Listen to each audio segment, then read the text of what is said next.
Hello students, कैसे हो आप सब। आज हम चैप्टर नंबर 2 शुरू करेंगे जिसका क्या नाम है न्यूट्रिशन इन लिविंग ऑर्गेनिजम्स, जिसमें हम पढ़ेंगे एनिमल्स एंड मैन। तो न्यूट्रिशन कैसे वो लेते हैं, सारा कुछ उसके मोड्स ऑफ न्यूट्रिशन उसके बारे में स्टडी करेंगे। किस किस में, एनिमल्स में और ह्यूमन बींग्स में, मैन में। फाइन, तो हम शुरू करते हैं इस चैप्टर को। So you have already learned in chapter 1 that plants can prepare their own food and are called autotrophs. तो हमने प्लांट जो होते हैं चैप्टर 1 में स्टडी किया, प्लांट्स के न्यूट्रिशन के बारे में। हमने देखा कि वो अपना खाना कैसे बनाते हैं, कैसे अपना फूड सिंथेसाइज करते हैं। हमें पता है कि वो अपना खाना खुद बनाते हैं, तो इसलिए हम उन्हें क्या बोलते हैं, we call them autotrophs. Fine. Animals can not prepare their own food and are called heterotrophs. तो खाना जो होता है, एनिमल्स अपना खाना खुद नहीं बनाते, तो वो डिपेंडेंट होते हैं प्लांट्स के ऊपर, तो उनको हम हिट्रोट्रॉफ्स बोलते हैं। And animals eat complex food materials but breaks it's down into simpler forms in their bodies. तो जो एनिमल्स होते हैं वो कॉम्प्लेक्स फूड मटेरियल्स को ईट अप करते हैं, और उनकी जो बॉडी होती है वो जब उस फूड को खाते हैं तो वो उसको डाइजेस्ट करके सिंपलर फॉर्म्स में कन्वर्ट कर देती है ताकि वो डाइजेस्ट हो सके। And their body gets the required nutrition through the 3 main steps shown below. तो जो बॉडी है उनकी, वो उसको न्यूट्रिशन प्रोवाइड करती है। किसको? बॉडी जो होती है उनकी, उसको 3 मेन पार्ट्स में हम देखते हैं कौन कौन से 3 पार्ट्स हैं। तो एनिमल न्यूट्रिशन को, जो एनिमल्स होते हैं उनको न्यूट्रिशन कैसे मिलता है। पहले तो mode of intake of food, उनका mode of intake of food कैसा है, फूड रिक्वायरमेंट, फूड हैबिट कैसी है, यूटिलाइजेशन कैसे हो रहा है बॉडी के अंदर। तो ये 3 चीज़ें ये एनिमल की न्यूट्रिशन पे डिपेंड करती हैं। ये 3 स्टेप्स होते हैं एनिमल न्यूट्रिशन के अंदर। तो सबसे पहले हम देखते हैं modes of intake of food. तो सबसे पहले कि जो एनिमल्स हैं वो कैसे खाने को अंदर लेते हैं, कैसे माउथ से खाते हैं, कैसे खाते हैं, ये सब मोड्स हम इसमें स्टडी करेंगे। तो क्या है, the method of taking in food is different in different organisms. सब जो ऑर्गेनिजम्स होते हैं डिफरेंट शेप, साइज, स्ट्रक्चर के होते हैं, तो उनके जो इनटेकिंग ऑफ फूड होगा वो भी डिफरेंट होगा। So the relevant parts of their body gets modified in a manner that makes it easy for them to eat their food. तो सबकी जो बॉडी होती है वो डिपेंड करती है, उनकी बॉडी मॉडिफाइड फॉर्म में एक मैनर में क्रिएटेड होती है, that structure that helps to eat them easily. So a sparrow has a short beak to pick up seeds and worms. तो स्पैरो, जैसे फॉर एग्जाम्पल एक स्पैरो है, स्पैरो की जो बीक होती है वो शॉर्ट होती है। क्यों? क्योंकि उसको सीड्स और वर्म्स खाने होते हैं। वो छोटा चीज़ खा रही है तो उसकी जो बीक है उसको भी छोटा स्ट्रक्चर दिया गया है। And the long tubular beak of the humming bird helps it to stuck nectar from the flowers. तो जो हमिंग बर्ड होता है उसकी बीक जो है वो लॉन्ग होती है, ट्यूबुलर स्ट्रक्चर होती है, ताकि वो नेक्टर फ्लावर से सक कर सके। काऊ की शार्प इंसीजर्स होते हैं, फ्लैट मोलर्स होते हैं, टीथ, ताकि वो अपने खाने को कट कर सके, ग्राइंड कर सके प्लांट के मटीरियल्स जो वो खाती है। The jaws of many snakes enables them to swallow the animals that may be much larger than the size of their head.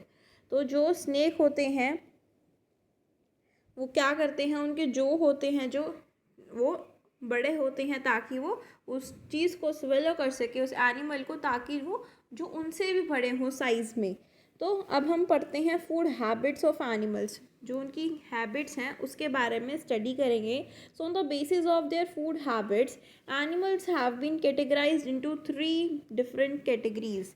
Different categories में सब डिवाइडेड है इनके फूड हैबिट्स की बेसिस पे। तो फर्स्ट है the animals like cow and deer that eat only plant materials. जो animals सिर्फ प्लांट मटेरियल्स को ईट करते हैं, जैसे काउ और डियर, उन्हें हम क्या बोलते हैं, वी कॉल देम हर्बीवोर्स।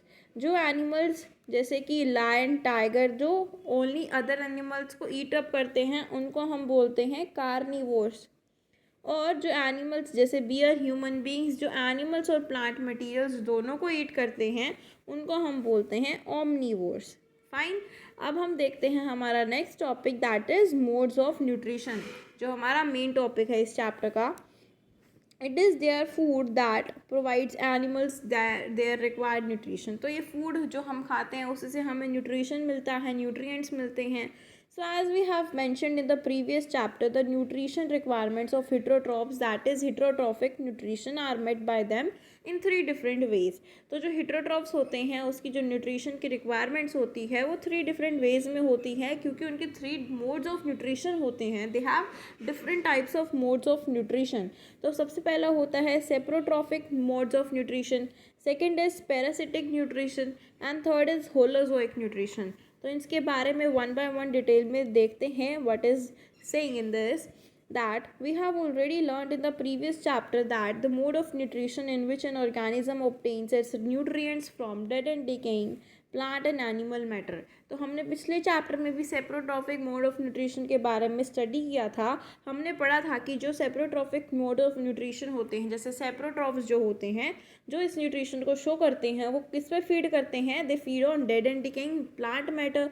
और इसमें हम दोनों के बारे में स्टडी कर रहे हैं। तो प्लांट और एनिमल मैटर पे जो भी फीड करते हैं उन्हें हम सेप्रोट्रॉफिक मोड ऑफ न्यूट्रिशन के एनिमल्स बोलेंगे, जिसको हम सेप्रोट्रॉफ्स बोलते हैं।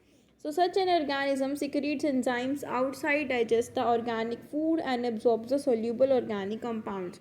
तो ऐसे ऑर्गेनिजम्स जो होते हैं वो एंजाइम्स को सिक्रीट कर देते हैं, जिससे उसका जो ऑर्गेनिक फूड है वो डाइजेस्ट होता है और वो एब्जॉर्ब कर लेते हैं सोल्यूबल फॉर्म को अपने अंदर। ठीक है, मोस्ट फंजाई और जो बैक्टीरिया होते हैं उन्हें हम सेप्रोट्रॉफ्स के अंडर काउंट करते हैं।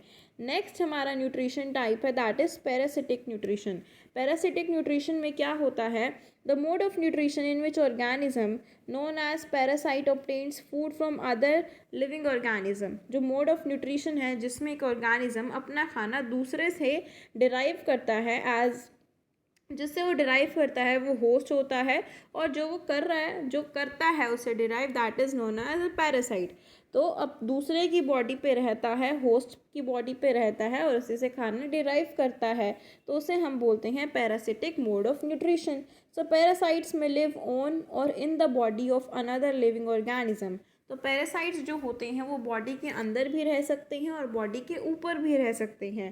So in this mode of nutrition the parasite is benefited while the host gets harmed. तो इस मोड ऑफ न्यूट्रिशन में जो पैरासाइट है उसको तो सब चीज़ें मिल रही है, that means it is benefited, and जो होस्ट है वो सारी चीज़ें पैरासाइट को दे रहा है, सो वो हार्म हो रहा है। So round worms, head louse, body louse, tape worms, ये सारे क्या किसके अंडर आते हैं? These are called parasites. Next type of nutrition है हमारे पास that is holozoic type of nutrition. तो इसमें क्या होता है? This is a mode of nutrition जिसमें ऑर्गेनिजम्स जैसे कि amoeba, human beings eat food that may be in solid और इन लिक्विड स्टेट। जैसे कि हम हैं, हम ह्यूमन बींग्स हैं, तो जो हम खाना खाते हैं वो सॉलिड फॉर्म में भी होता है, लिक्विड फॉर्म में भी होता है, and this food is taken into the body और eaten then it is broken down और digested the to provide the required nutrition to the body. तो हम किसके अंडर आते हैं? हम होलोजोइक न्यूट्रिशन शो करते हैं, जिसमें हम नॉर्मल फूड कोई भी खा रहे हैं सॉलिड फॉर्म में या लिक्विड फॉर्म में, तो वो बाद में हमारी बॉडी के अंदर जाके अपने आप डाइजेस्ट हो जाता है and it gives nutrition to our body. So having understood the 3 different modes of nutrition used by heterotrophs, let us now talk in detail how the human body gets its required nutritions. तो अब हम देखते हैं कि हमें human body में nutritions कैसे मिलते हैं। सो अब हम देखते हैं न्यूट्रिशन इन ह्यूमंस। हमने न्यूट्रिशन देख लिया ऊपर कैसे कैसे टाइप्स के होते हैं, अब हम स्टडी करेंगे nutrition in humans. The food that we eat passes through a long muscular tube, जिसको हम एलिमेंट्री कैनाल बोलते हैं, जो हमारी बॉडी के अंदर प्रेजेंट होती है। So this canal begins at the mouth and ends at the anus. तो जब पूरे हम डाइजेस्टिव सिस्टम के बारे में स्टडी करेंगे तो हम बोलते हैं कि जो बॉडी होती है ह्यूमन बींग्स की, तो उसके अंदर एक एलिमेंट्री कैनाल प्रेजेंट होती है जो माउथ से शुरू होती है और एनस तक ख़त्म होती है। And the food is broken down into tiny molecules that are carried by blood to all the parts of the body. तो जो फूड हम खाते हैं वो टाइनी मॉलिक्यूल्स में कन्वर्ट हो जाता है, जो हमारा ब्लड उसको कैरी करके पूरी बॉडी के पार्ट्स में उसको ट्रांसफ़र करता है, पहुंचाता है। And the sequence of steps involve in this process are as follows. तो जो सीक्वेंस ऑफ स्टेप्स हैं इस प्रोसेस में वो कौन कौन से हैं? सबसे पहले है इंजेशन। जब हम खाना खाते हैं, the act of getting and eating food is known as ingestion. जब खाना खा रहे हैं उस प्रोसेस को हम बोलते हैं इंजेशन। ठीक है, in humans it takes place through the mouth where the teeth helps in chewing the food. ये हम खाना कहाँ से खाते हैं? माउथ के थ्रू खा लेते हैं अंदर, एंड टीथ जो हमारे माउथ के अंदर प्रेजेंट होते हैं वो उसको च्यू करने में हेल्प करते हैं। नेक्स्ट है Digestion, the process of breakdown of complex molecules into simple soluble ones, that is known as digestion. जब हम complex material को खा रहे हैं as a food, तो वो हमारी बॉडी के अंदर जाके सिंपल सोल्यूबल फॉर्म में कन्वर्ट हो जाता है. इस फॉर्म को, इस प्रोसेस को हम डाइजेशन बोलते हैं. And this digestion of food gets done with the help of certain chemicals, जिसको हम बोलते हैं एंजाइम्स. जो हमारा डाइजेशन ऑफ फूड होता है वो सर्टेन केमिकल्स के थ्रू होता है. उन केमिकल्स को हम एंजाइम्स बोलते हैं. And the process of digestion starts in the buccal cavity and gets completed in the small intestine. तो जो प्रोसेस है, ये बकल कैविटी जो हमारी माउथ के अंदर प्रेजेंट होती है, वहाँ से शुरू होके हमारी स्मॉल इंटेस्टाइन तक कंप्लीट हो जाता है. नेक्स्ट है हमारा एब्जॉर्प्शन. तो डाइजेस्टेड फूड एब्जॉर्ब हो जाता है हमारे स्मॉल इंटेस्टाइन के थ्रू, और वहाँ से वो कहाँ जाता है, हमारे ब्लड के थ्रू हमें मिल जाता है, एब्जॉर्ब हो जाता है. असिमिलेशन क्या होता है? एब्जॉर्ब फूड जो एब्जॉर्ब हुआ हमारी बॉडी में, वो ग्रोथ और formation of body parts, this process is known as assimilation.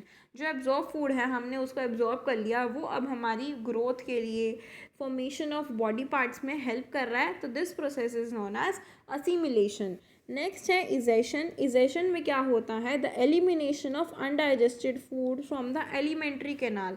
जब जो हम खाना खा रहे हैं, एलिमेंट्री कैनाल का जो एंड पॉइंट है वो क्या है? एनस. एनस से जो वो खाना खाया है हमने वेस्ट मटेरियल के थ्रू, वो निकल जाता है, उसे एलिमिनेट किया जाता है बॉडी से. तो उस प्रोसेस को हम बोलते हैं egestion. The elimination of undigested food from the alimentary canal is known as egestion. And the alimentary canal is made up of the following parts. तो एलिमेंट्री कैनाल के बारे में हम देखते हैं कि उसके अंदर कौन कौन सी चीज़ें प्रेजेंट होती हैं. सबसे पहले तो बकल कैविटी जो हमारी माउथ के अंदर है, वहाँ से खाना कहाँ गया? फूड पाइप के थ्रू स्टमक में जाता है. स्टमक के बाद स्मॉल इंटेस्टाइन में जाता है, स्मॉल इंटेस्टाइन के बाद लार्ज इंटेस्टाइन में, and then rectum and then anus. तो ये हमारे 7 पार्ट्स हैं जहाँ से ये थ्रू एलिमेंट्री कैनाल के थ्रू हमारा फूड जाता है, पहुँचता है. तो बकल कैविटी हमारी माउथ के अंदर प्रेजेंट है. फिर ये सलाइवरी ग्लैंड्स जो होते हैं, सलाइवरी अमाइलेज को सिक्रीट करते हैं, सलाइवा सिक्रीट करते हैं, जिससे हमारा फूड नीचे जाता है. तो ये फूड पाइप है जहाँ से हमारा खाना नीचे गया. कहाँ गया? अब स्टमक के अंदर. स्टमक के बाद कहाँ खाना जाता है? हमारा स्मॉल इंटेस्टाइन के अंदर. वहाँ पे डाइजेस्ट होता है, एब्जॉर्ब होता है, और लार्ज इंटेस्टाइन में वाटर की एब्जॉर्प्शन होती है. ये सब हम पहले डिटेल में स्टडी कर चुके हैं.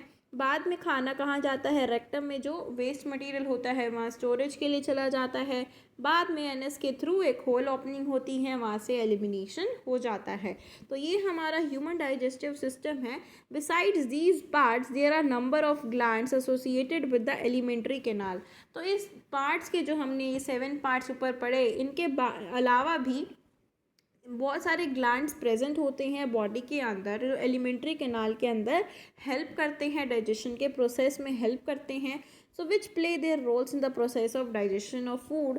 And the salivary glands, pancreas and the liver are the 3 main such glands. तो हमारी एलिमेंट्री कैनाल के अंदर 3 ग्लैंड्स मेन हुई, salivary glands, pancreas and the liver. तो इनका क्या काम है? The alimentary canal along with these associated glands form the overall digestive system. तो जब हम इन 3 ग्लैंड्स को इस डाइजेस्टिव सिस्टम के अंदर या एलिमेंट्री कैनाल के अंदर फॉर्म कर देते हैं, कॉन्स्टिट्यूट कर देते हैं, तो एक डाइजेस्टिव सिस्टम फॉर्म होता है. तो अब इसके स्पेसिफिक फंक्शंस, रोल्स के बारे में, different parts of the digestive system के बारे में हम देखते हैं. तो सबसे पहले हमारे पास माउथ एंड बक्कल कैविटी. सबसे पहले हम इंजेक्शन करते हैं, खाने को अपने माउथ के अंदर लेते हैं. तो कैसे लेते हैं? In humans food is taken in through the mouth from where it goes into the buccal cavity. हमने माउथ के थ्रू, माउथ ओपनिंग के थ्रू हमने खाना अंदर लिया. फिर वो खाना जाता है बक्कल कैविटी में, थोड़ी सी आगे पहुंचता है. फिर बक्कल कैविटी के अंदर टीथ और टंग होती है, ठीक है. सलाइवरी ग्लैंड्स प्रेजेंट होते हैं जो वो सलाइवा सिक्रीट करते हैं ताकि वो खाने को सॉफ्ट बना सके, ताकि खाना स्वेलो कर सके हम अंदर, ठीक है. Next activity 1, chew a piece of bread for 3 to 4 minutes. Note the change in taste as you chew it. आपने क्या करना है? एक ब्रेड के पीस को च्यू करना है अपने माउथ के अंदर 3 to 4 मिनट्स के लिए. अब आपको देखना है कि उसके अंदर टेस्ट जो चेंज हो रहा है वो कैसे हो रहा है. Describe the observed change in taste. Why is there a change in taste. तो चेंज क्यों हो रहा है टेस्ट के अंदर? तो जो सलाइवा है उसके अंदर डाइजेस्टिव जूसेस प्रेजेंट होते हैं, जो क्या करता है, स्टार्च को शुगर में कन्वर्ट कर देता है। Hence a starchy substance that is tasteless when chewed from some time taste sweet. जब हम ब्रेड को, जो टेस्टलेस होता है, जब हम उसको च्यू करते रहते हैं तो वो स्वीट में कन्वर्ट हो जाता है, इट विल टेस्ट स्वीट। तो क्यों हो जाता है, क्योंकि उसके जो सलाइवा प्रेजेंट है, सलाइवरी ग्लैंड्स जो होती हैं वो सलाइवा को सिक्रीट करती हैं, रिलीज़ करती हैं बकल कैविटी के अंदर, ताकि जो खाना है वो ब्रेक डाउन होकर स्टार्च से कन्वर्ट होकर शुगर में कन्वर्ट हो जाता है। ठीक है, अब हम पढ़ते हैं टीथ के बारे में। टीथ क्या करते हैं, teeth are rooted in the sockets of bones of the jaw. Teeth हमारे sockets of bones of the jaw में प्रेजेंट होते हैं, मतलब हमारे माउथ में प्रेजेंट होते हैं। And these are covered by a white strong shining protective material that is known as enamel. तो इसका एक डायग्राम गिवन है यहाँ पे, देखो यहाँ पे सबसे आगे हमारे टीथ प्रेजेंट हैं जो हैं इंसीजर्स, साइड में हमारे केनाइन्स प्रेजेंट होते हैं, फिर उसके बाद प्रीमोलर्स एंड देन मोलर्स। अंदर हमारी टंग प्रेजेंट होती है और ऊपर मोलर्स, केनाइन्स, प्रीमोलर्स, इंसीजर्स। ये हमारी बक्कल कैविटी का एक व्यू है। ठीक है, तो जो टीथ होते हैं हमारे वो कटिंग, टीयरिंग और ग्राइंडिंग ऑफ फूड में हेल्प करते हैं, जिससे हम खाने को खाते हैं। अडल्ट ह्यूमंस टिपिकली 32 टीथ होते हैं, 16 ऊपर वाले जो में और 16 लोअर जो में, जो फिट हो जाते हैं एक दूसरे से जब हम खाना खा रहे होते हैं। And humans develop 2 sets of teeth during their life. तो ह्यूमंस के अंदर 2 सेट्स ऑफ टीथ होते हैं during their whole life. And the first set of teeth are 20 small teeth, जिसको हम बेबी टीथ या मिल्क टीथ या फिर टेम्परेरी टीथ भी बोलते हैं।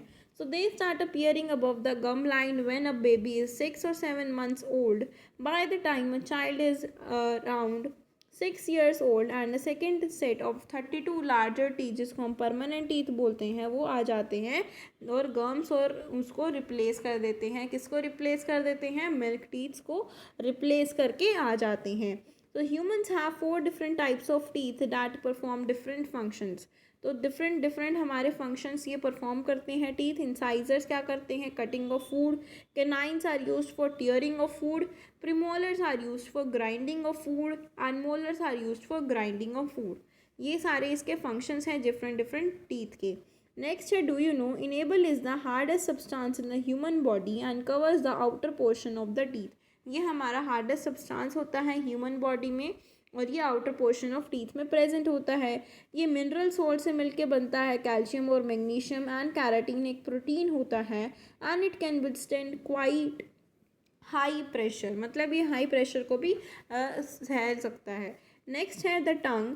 टंग एक मस्कुलर ऑर्गन है जो हमारी बकल कैविटी से अटैच्ड रहती है। ये फ्री टू मूव है as it is front end where it can move in all direction. And the tongue helps in mixing up of saliva with food. जो tongue होती है वो सलाइवा को फूड के साथ मिक्स करने में हेल्प करती है। It also helps in swallowing the food, वो स्वेलोइंग द फूड में भी हेल्प करती है। 4 टाइप्स ऑफ टेस्ट बर्ड्स होते हैं जिससे हमें पता चलता है स्वीट टेस्ट का, सोर टेस्ट का, बिटर सॉल्टी टेस्ट का, associated with different types of items in our food. तो टेस्ट बर्ड्स प्रेजेंट होते हैं, पीछे की side bitter taste buds present हैं, आगे उससे सोर है, आगे सोल्टी एंड सबसे आगे स्वीट प्रेजेंट होता है। So do you know, tongue is a busy organ. The tongue serves as an organ of taste with taste buds scattered over its surface. During chewing, the tongue holds the food against the teeth. In swallowing, it moves the food back into the buccal cavity and then into the esophagus when the pressure of the tongue closes the opening of the trachea or windpipe. तो जो टंग है एक busy organ है, वो अपने आप को busy रखता है, वो एक ऑर्गन है टेस्ट करने के लिए हेल्प करता है। जब वो चूइंग कर रहा होता है, खाना हम चू कर रहे होते हैं, तो जो टंग होती है वो फूड को टीथ के अगेंस्ट रख देती है और जब स्वेलो करते हैं तो वो उस खाने को बक्कल कैविटी के अंदर डाल देती है। सो नेक्स्ट एक्टिविटी क्या है, take some water that has been obtained after boiling rice. This water has some starch dissolve in it. तो आपने क्या किया, कुछ जो चावल हैं उनको बॉईल करने के बाद जो वाटर बच जाता है उसके अंदर स्टार्च प्रेजेंट होता है। सो उसके अंदर आपने 3 to 4 drops of this water to 4 glass bowls or small transparent katoris or glasses. Label them as A, B, C, D. Add a teaspoon of plain water to each glass bowl. Now add a teaspoon of your saliva to bowl B. Here Heat another teaspoon of your saliva over a flame for about 20 seconds and add this to bowl C. After about 10 minutes, add 4 to 5 drops of iodine in each bowl. Is kept bowl D. Tabulate your observations in the following table. तो आपको ये activity अपनी school की lab में करके देखनी है कि आपको क्या क्या चेंजेस मिलेंगे, उसके बाद आप यहाँ पे टेबल को कंप्लीट करेंगे. Complete this. फाइन. और अगर आपको कोई भी दिक्कत हो तो आप मुझसे कमेंट सेक्शन में पूछ सकते हो. So presence of blue black colour after the addition of iodine drops show the presence of starch. What happen to the starch in bowl B? Why did the blue black colour not appear in bowl B and D? तो ये आपको करके देखना है for the teacher. So next है हमारे पास the food pipe और oesophagus. अब हम फूड पाइप और ईसोफेगस के बारे में देखते हैं. जो फूड पाइप होती है वो लॉन्ग होती है, नैरो एंड मस्कुलर ट्यूब, जो क्या करती है, कनेक्ट करके रखती है बक्कल कैविटी को स्टमक के साथ. तो जो फूड हम खाते हैं माउथ के अंदर, वो पुश डाउनवर्ड होके ईसोफेगस में चला जाता है और जहाँ से ऑनवर्ड मूवमेंट होके फूड कहाँ पे चला जाता है, मसल्स में, and present in the walls of oesophagus. Do you know epiglottis एक flap like structure present at the top of wind pipe. एक फ्लैप लाइक स्ट्रक्चर होता है ऐसे. This is known as epiglottis. इसको आप ऐसे भी देख सकते हो, जैसे ये है और ये हमारा फ्लैप बन रहा है. तो ये ओपन हो जाता है, बंद हो जाता है. तो ये क्या करता है, it closes the windpipe when we swallow the food and prevents the food from entering our lungs. तो ये बंद हो जाता है जब भी हम खाना अंदर ले रहे होते हैं, ईसोफेगस में खाना जा रहा होता है. नेक्स्ट है द स्टमक. स्टमक एक वाइडेस्ट पार्ट है एलिमेंट्री कैनाल का. Thick wall sac like muscular organ. It receives food from the oesophagus and passes it into the small intestine. तो यहाँ पे खाना आता है और वो उसको स्मॉल इंटेस्टाइन में पास करता है. The inner lining of stomach secretes gastric juices which have mucus, hydrochloric acid and enzymes present in them. तो जब खाना स्टमक के अंदर आता है तो वो गैस्ट्रिक जूसेस को रिलीज़ करता है, जिसमें म्यूकस, हाइड्रोक्लोरिक एसिड और एंजाइम्स प्रेजेंट होते हैं. तो जो म्यूकस होता है वो इनर लाइनिंग ऑफ स्टमक को प्रोटेक्ट करके रखता है. हाइड्रोक्लोरिक एसिड बैक्टीरिया को किल करता है और एसिडिक मीडियम प्रोवाइड करता है ताकि खाना डाइजेस्ट हो सके by the enzymes in the stomach. Enzymes जो होते हैं स्टमक के अंदर, वो खाना को जो ब्रेक डाउन करती हैं प्रोटीन्स को सिंपलर सब्सटेंसेस में, जैसे कि अमीनो एसिड्स. नेक्स्ट है do you know stomach with a hole. ये आप खुद पढ़ के देखना, आपको कुछ इसमें दिक्कत आए समझने में तो आप उससे पढ़ सकते हो, कमेंट सेक्शन में पूछ सकते हो. नेक्स्ट है that small intestine. Small intestine is not all that small. वो स्मॉल नहीं है जैसे उसका नाम है. It is about 6 to 7 metres long है. 6 to 7 मीटर्स लॉन्ग है, लंबी है. It helps in the digestion by 3 various types of secretions. तो ये 3 टाइप्स ऑफ सिक्रीशन से डाइजेस्ट करती है खाने को. सबसे पहले सिक्रीशन कहाँ से आता है, लिवर से आता है. तो लिवर एक लार्जेस्ट ग्लैंड होता है बॉडी के अंदर. It is present slightly below the stomach on the right side and it secretes the bile juice that is stored in a bag like structure, जिसको हम गोल ब्लैडर बोलते हैं. तो जो लिवर है वो लिवर ने बाइल जूस को सिक्रीट किया. वो बाइल जूस कहाँ स्टोर होता है, गोल ब्लैडर के अंदर. और जो बाइल जूस होता है ये इंपॉर्टेंट रोल प्ले करता है इन the digestion of fats. Next secretion कहाँ से आ रही है, पेनक्रियाज से आ रही है. So pancreas is a yellow leaf shaped gland located just below the stomach. ये स्टमक के नीचे प्रेजेंट होती है. ये क्या करती है, पेनक्रियाटिक जूस को रिलीज़ करती है और ये जूस कार्बोहाइड्रेट्स, प्रोटीन्स, फैट्स और इनको डाइजेस्ट करने में, सिंपलर फॉर्म्स में कन्वर्ट करने में हेल्प करता है.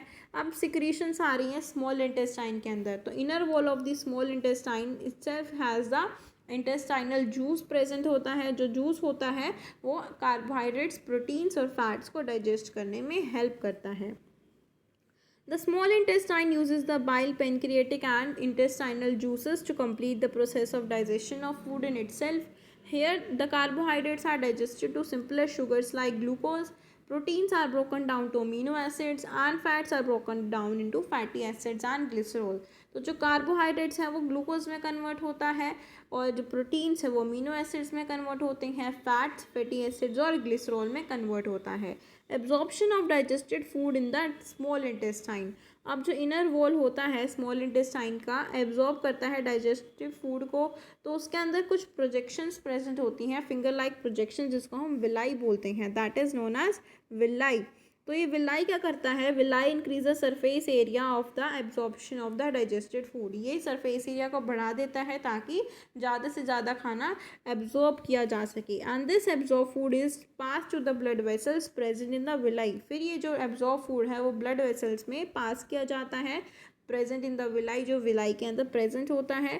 The food thus get transported to all parts of the body by the blood. It is use to produce energy and to build complex substances required by the body. फिर ये सारी body parts में transfer किया जाता है, energy ली जाती है, and this whole process is known as assimilation. तो इस प्रोसेस को हम बोलते हैं असिमिलेशन। नेक्स्ट है हमारे पास द लार्ज इंटेस्टाइन। तो लार्ज इंटेस्टाइन में क्या होता है, एक वाइडर द शॉर्टर, और ये स्मॉल इंटेस्टाइन से छोटी होती है। It is about 1.5 metres in length. The undigested unabsorb food जो होता है वो लार्ज इंटेस्टाइन के अंदर एंट्री करता है, जहाँ पे एक्सेस ऑफ वाटर और सम मिनरल्स एब्जॉर्ब किए जाते हैं अनडाइजेस्टेड फूड से, और जो लेफ्ट ओवर वेस्ट पार्ट होता है वो रेक्टम में पास किया जाता है और स्टोर किया जाता है। जब भी फीकल मैटर वहाँ से एलिमिनेट होता है वो कहाँ से होता है, एनस के थ्रू होता है, और इस प्रोसेस को हम इजेशन बोलते हैं। नेक्स्ट एक्टिविटी है हमारे पास ट्रेसिंग द जर्नी ऑफ चपाती और सैंडविच। जब भी हम चपाती या सैंडविच खाते हैं तो उसकी एक जर्नी होती है, पूरी एलिमेंट्री कैनाल के थ्रू वो जाता है और डाइजेस्ट होता है। तो वी ऑल ईट अ चपाती और सैंडविच और quite often our digestive system breaks down this food item into simpler forms. तो वो फूड आइटम को सिंपलर फॉर्म्स में कन्वर्ट करता है, तभी हम वो खाना खा पाते हैं, और वो सोल्यूबल फॉर्म में कन्वर्ट होता है और हमें एनर्जी देता है। सो न्यूट्रिएंट्स जो प्रोवाइड करता है, एनर्जी प्रोवाइड करता है for the maintenance and growth. Use the flow chart given on the next page to trace the journey of chapati sandwich to show how it goes from just being a food item on your plate to energy for life. Write just 1-2 sentences in the space provided to highlight the role of each of the indicated parts in this eventful journey. तो यहाँ पे हमें एक chart given है। तो सबसे पहले हमने खाना खाया, वो खाना कहाँ जाता है, माउथ के अंदर। तो माउथ में क्या होता है, खाना च्यू किया जाता है by the help of teeth. बाद में स्टमक में जाता है, स्टमक उसको डाइजेस्ट करता है, स्टोर करके रखता है पहले 3 से 4 घंटे में के लिए। फिर बाद में वो कहाँ पास किया जाता है, स्मॉल इंटेस्टाइन में। स्मॉल इंटेस्टाइन में वो एब्जॉर्ब किया जाता है फुल्ली। फिर बाद में जो अनडाइजेस्टेड अनएब्जॉर्ब जो फूड होता है उसको लार्ज इंटेस्टाइन में भेज दिया जाता है। फिर वहाँ से वो एब्जॉर्ब करता है वहाँ से चीज़ें। फिर बाद में कहाँ जाता है, खाना रेक्टम में जाता है, और बाद में थ्रू एनएस के थ्रू इजेशन हो जाता है। तो ये सारे स्टेप्स आपको इसमें लिखने हैं, और आपको कोई भी दिक्कत आए तो आप मुझसे पूछ सकते हो। फाइन। तो आज के लिए हम इतना ही करेंगे इस वीडियो में। नेक्स्ट जो ये है nutrition in cut chewing animals, ये हम पार्ट 2 में करेंगे। और जो हमारी बैक एक्सरसाइज क्वेश्चन आंसर्स हैं ये भी हम उसी में कंप्लीट करेंगे। फाइन। तो if you like my videos please do like, share and subscribe to my channel for more such videos. Thank you so much.